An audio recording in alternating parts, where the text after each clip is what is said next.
Angleterre, en l'an 1327. À l'intérieur d'une cellule du château de Berkeley, quelque chose se passe qui changera l'histoire à jamais. Un roi est en train de mourir. Mais pas de la façon dont les rois meurent normalement. Pas au combat, pas avec honneur, pas rapidement. Il pourrit, vivant. Son corps se décompose littéralement alors que son cœur bat encore, la chair tombant des os. L'odeur si insupportable que les gardes refusent d'entrer.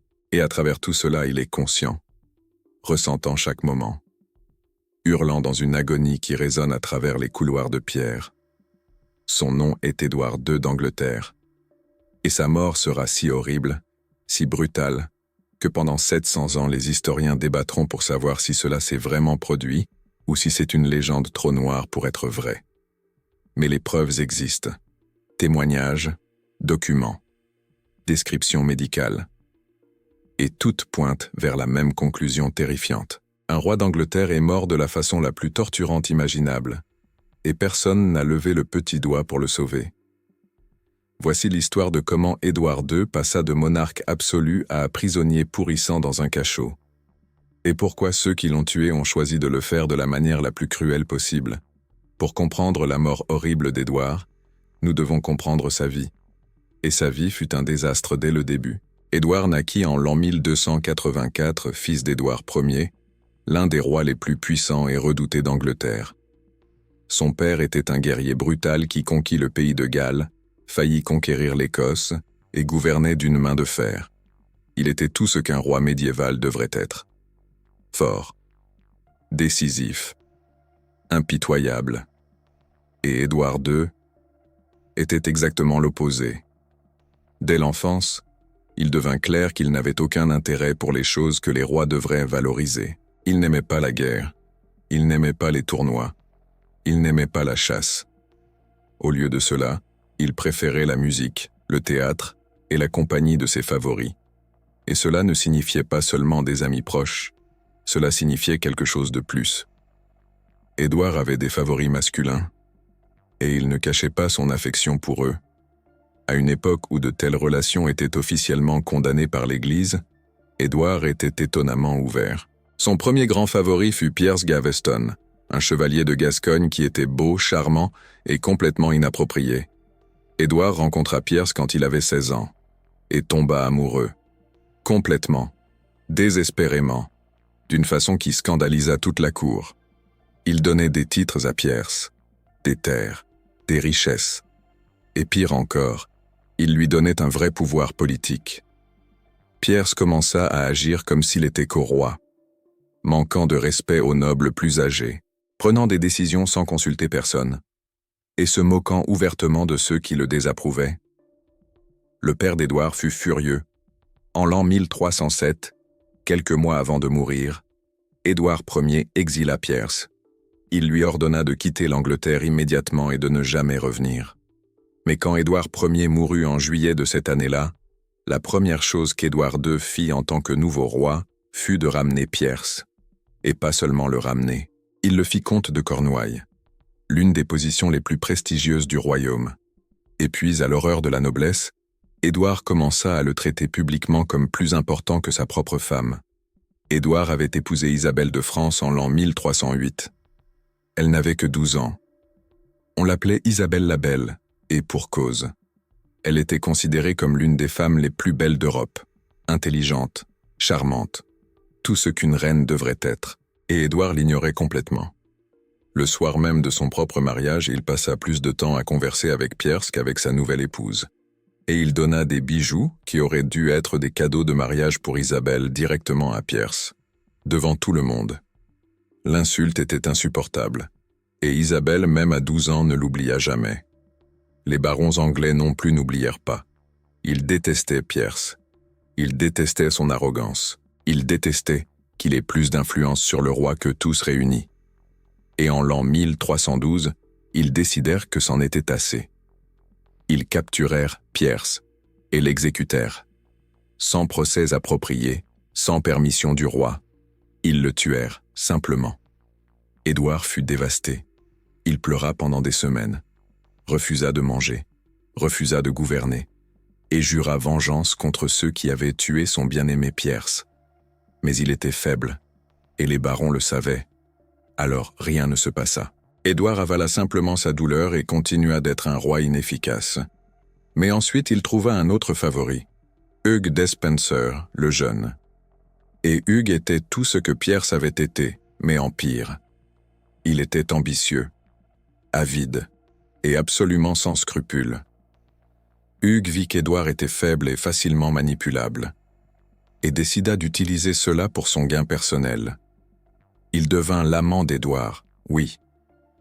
Mais plus que cela, il devint son contrôleur. Il chuchotait à l'oreille d'Édouard, le convainquait de lui donner des terres, des titres, du pouvoir, et Hugh utilisait ce pouvoir pour écraser ses ennemis, enrichir sa famille, et essentiellement gouverner l'Angleterre à travers le roi Pantin. La situation devint insupportable en l'an 1326. Édouard était tellement sous le contrôle d'Hugues qu'il ne gouvernait plus. Hugues gouvernait. Et Hugues était brutal. Il confisquait les terres des nobles qui lui déplaisaient, exécutait ceux qui le défiaient, accumulait une richesse obscène tandis que le reste du royaume souffrait.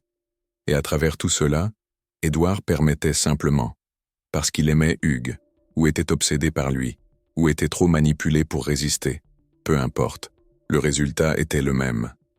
L'Angleterre était gouvernée par le favori avide d'un roi faible, et quelque chose devait changer. Le changement vint d'un endroit inattendu. Isabelle, la reine qu'Édouard avait ignorée pendant 18 ans, elle avait grandi. Elle n'était plus la fillette de 12 ans qui avait épousé un roi qui la regardait à peine. À 30 ans, Isabelle était une femme formidable, belle, intelligente et absolument furieuse.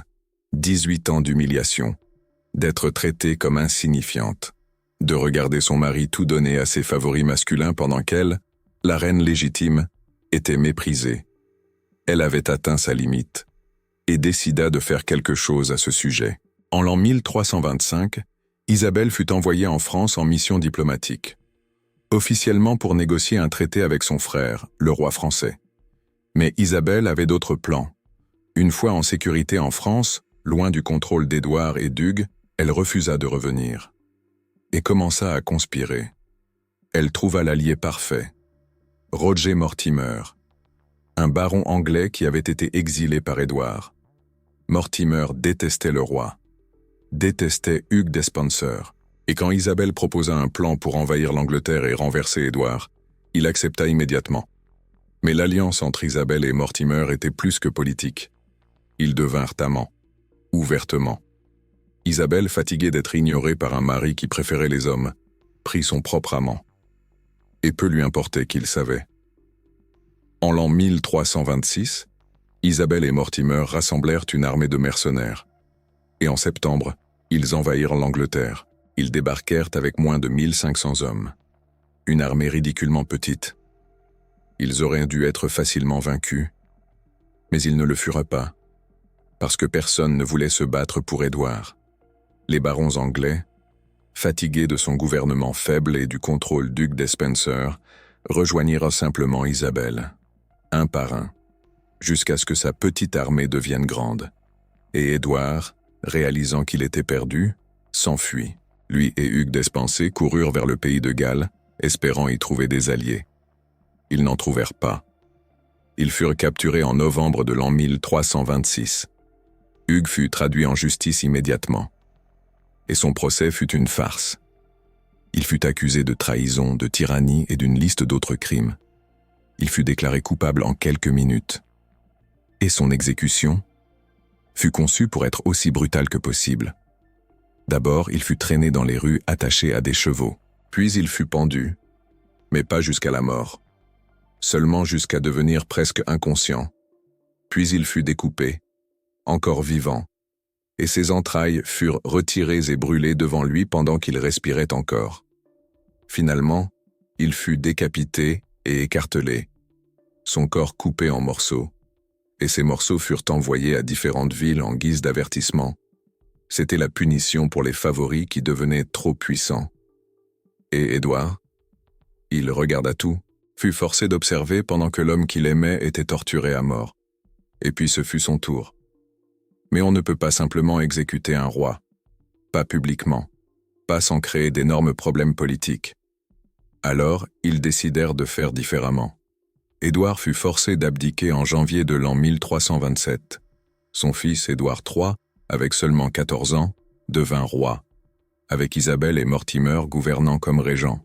Et Édouard II fut officiellement déclaré mort à des fins politiques. Mais il n'était pas mort. Il fut emmené au château de Berkeley et enfermé dans une cellule, loin des regards publics, où quelque chose de terrible commença à se produire. Les conditions de la prison d'Édouard furent délibérément conçues pour le tuer lentement. La cellule était au sous-sol, sombre, humide, froide. Et il y avait quelque chose de plus. Juste en dessous de la cellule d'Édouard se trouvait l'égout du château, littéralement. Toute l'immondice, tous les déchets du château au-dessus s'écoulaient dans une chambre directement sous sa cellule. L'odeur était insupportable, toxique, et Édouard fut forcé de respirer cela jour après jour, semaine après semaine, mois après mois. Ses gardes, des hommes nommés Thomas Gurney et John Maltraver, avaient des ordres spécifiques. Gardez-le en vie, mais faites-le souffrir. Ne laissez pas de marques évidentes de torture, mais brisez-le. Et ils le brisèrent. Édouard fut nourri du minimum pour le maintenir en vie. De l'eau sale, du pain moisi, occasionnellement de la viande pourrie. Il n'avait pas de lit approprié. Il dormait sur de la paille, qui n'était jamais changée, et qui se remplit rapidement de vers et de rats. Il n'avait pas de vêtements propres. Ceux qu'il portait pourrissaient sur son corps. Et il n'avait aucun moyen de se nettoyer. Aucun. Il vivait essentiellement dans ses propres excréments mélangés à l'égout du château au-dessus. Il est impossible d'imaginer l'horreur, la dégradation absolue. C'était un homme qui avait été roi d'Angleterre, qui avait dormi dans des draps de soie, mangé dans des assiettes d'or, et maintenant il était couvert de merde et d'ordures, pourrissant vivant dans un cachot. Et ses gardes empiraient délibérément les choses. Il y a des récits qu'il l'aspergeait d'eau glacée pendant l'hiver, qu'il riait de sa souffrance, qu'il le privait parfois d'eau pendant des jours juste pour le voir supplier, qu'il jetait de la nourriture par terre et le forçait à manger comme un chien.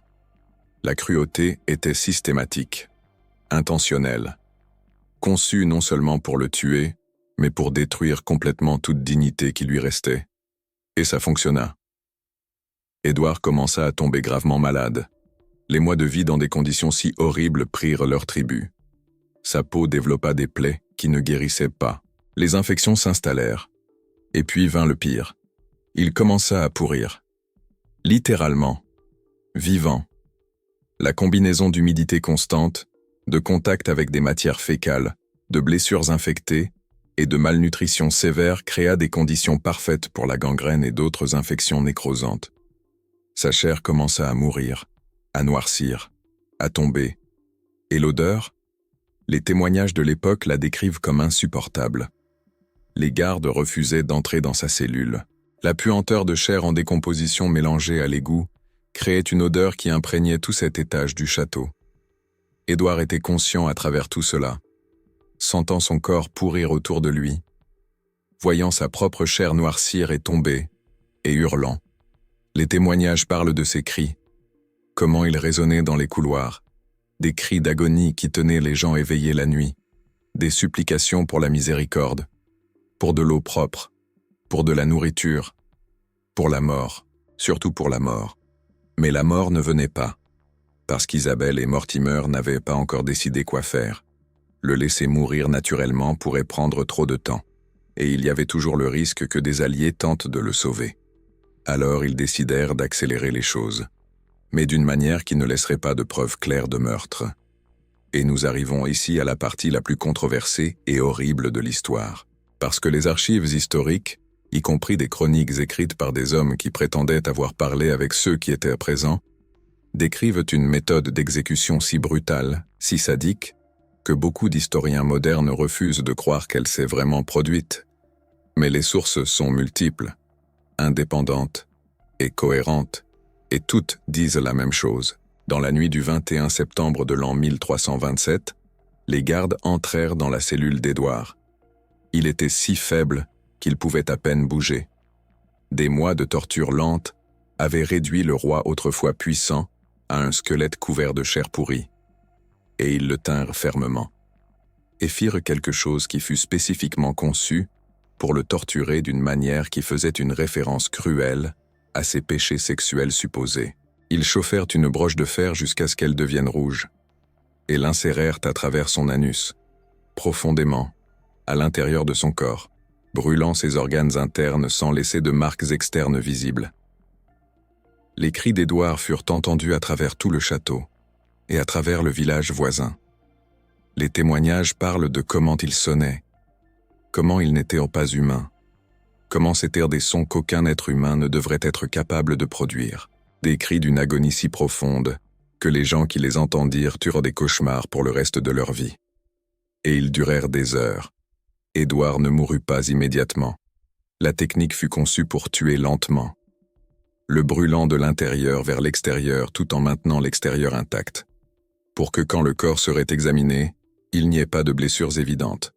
Il semblerait qu'il soit mort de cause naturelle, de maladie, de simplement abandonné après des mois de prison. Mais il n'abandonna pas tranquillement. Il mourut dans une agonie absolue. Et il fallut des heures pour que ce soit enfin terminé. Quand cela arriva finalement, quand Édouard II cessa finalement de crier, les gardes attendirent d'être sûrs qu'il était mort, et puis rapportèrent à Isabelle et Mortimer. Mission accomplie. Le roi était mort. Et officiellement, c'était de cause naturelle. Son corps fut exposé publiquement quelques jours plus tard. Et en effet, extérieurement, il n'y avait pas de blessures évidentes. Juste un homme qui semblait être mort de maladie. L'autopsie, s'il y en eut une, fut trop superficielle pour détecter les dommages internes. Et ainsi Édouard II fut enterré, et l'histoire officielle fut qu'il mourut de cause naturelle après des mois de prison. Mais la vérité filtra. Comme elle filtre toujours. Les gardes parlèrent, les serviteurs qui entendirent les cris parlèrent, et en l'espace de quelques années, toute l'Angleterre savait que leur roi avait été assassiné, savait comment il avait été assassiné, et fut horrifié. Parce que même à une époque de brutalité banale, même à une époque où les exécutions publiques étaient un divertissement, ce qui fut fait à Édouard II était considéré comme au-delà de l'acceptable. C'était monstrueux, et ceux qui en étaient responsables finiraient par payer. Isabelle et Mortimer gouvernèrent comme régents pendant 3 ans. Mais en l'an 1330, Édouard III, maintenant âgé de 17 ans, décida que c'en était assez.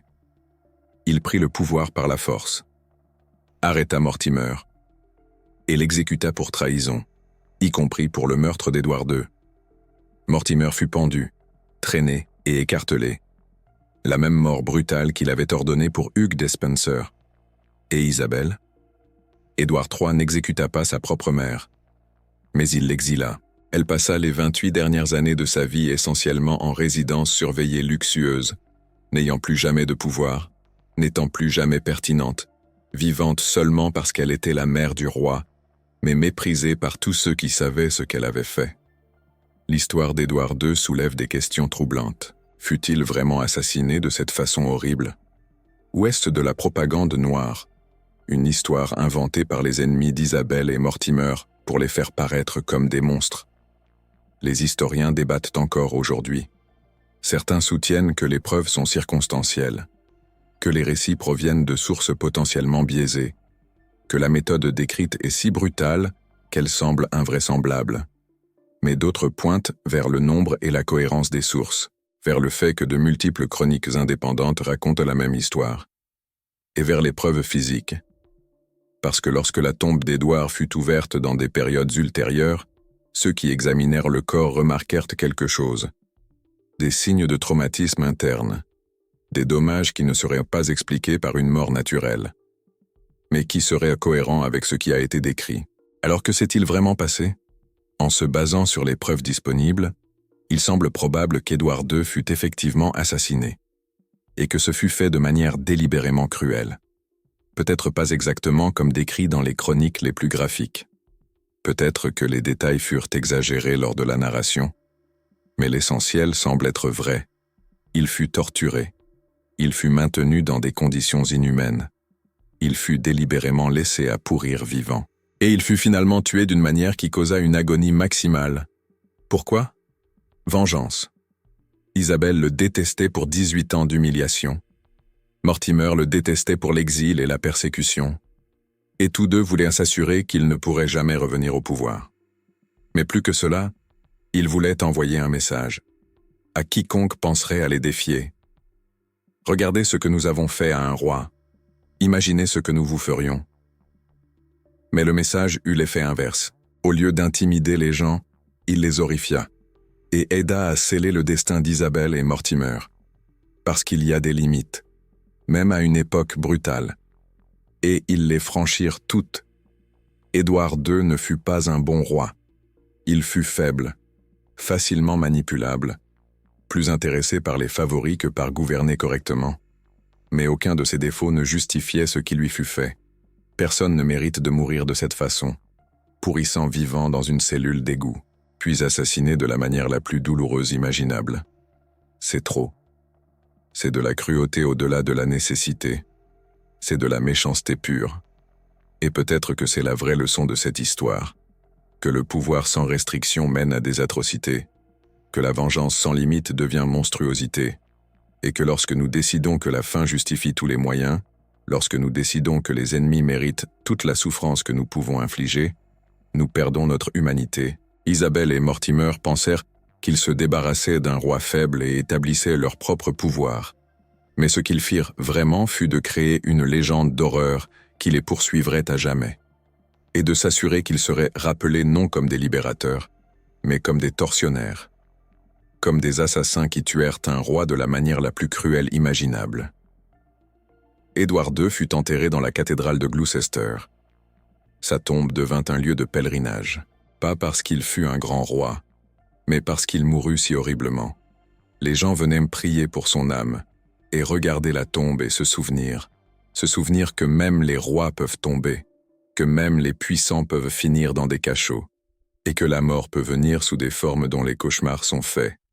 La tombe est toujours là, ornée, belle, une contradiction étrange considérant l'horreur de sa mort. Et si vous la visitez, si vous vous tenez devant elle et pensez à ce qui s'est passé, il est impossible de ne rien ressentir. Horreur, pitié, tristesse pour la brutalité que les humains peuvent infliger les uns aux autres quand on leur donne du pouvoir et un motif. Voici l'histoire du roi qui mourut en pourrissant. Édouard II d'Angleterre, qui passa de monarque à prisonnier, qui pourrit vivant dans une cellule d'égout, qui fut assassiné de la manière la plus cruelle imaginable, et qui est rappelé non pour ses accomplissements comme roi, car il n'en eut pas beaucoup, mais pour l'horreur absolue de sa mort. Une mort si brutale que 700 ans plus tard nous frissonnons encore.